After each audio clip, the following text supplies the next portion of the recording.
Hi there, I'm Aurélie Kalinga with everything you need to know today on the coronavirus. It was a busy day at the courts today. Firstly, an application by the Educators Union of South Africa to close schools across the country just 2 days after the resumption of the academic year. The union argued that the department has no clear plan to contain the spread of COVID-19 among pupils and teachers.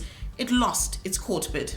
The Basic Education Department said further delays to reopening schools would have caused irreparable harm to the 2020 school program.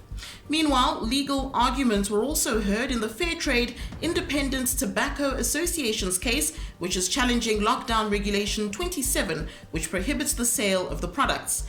Government defended its decision to ban the sale of tobacco products during the national lockdown, saying it had the duty to be proactive during the COVID-19 pandemic.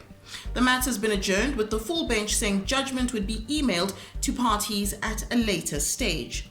Moving to Parliament, the National Health Laboratory Service briefed MPs about their challenges and plans to address them. The NHLS says it's facing a big coronavirus testing backlog due to a global shortage of testing kits. It says it will have to prioritize the Western Cape due to the province's high rate of infection. And the Financial and Fiscal Commission briefed Parliament's Standing Committee on Appropriations. The Commission warned that South Africa's economic recovery from the COVID-19 crisis might take longer than was initially thought. A word for all taxi commuters in Gauteng: fares will not go up from next week. Taxi Association Armstar wanted to hike prices by up to 172% to cover losses during the national lockdown as discussions continue over a government relief fund.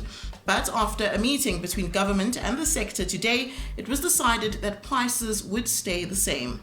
Further afield in Malaysia, hair salons and shopping malls have reopened, traffic jams have returned, and interstate travel has resumed in a further easing of coronavirus restrictions to revive the economy. And the European Union wants social media platforms to submit monthly reports on how they're handling misinformation around the coronavirus pandemic. These new guidelines were unveiled by the European Commission earlier today and apply to companies including Facebook, Google, and Twitter. World health leaders have long warned about an infodemic surrounding the virus, on everything from speculations on its origin and fake cures to and how countries are responding to the virus. For more on this, you can go to ewn.co.za/coronavirus.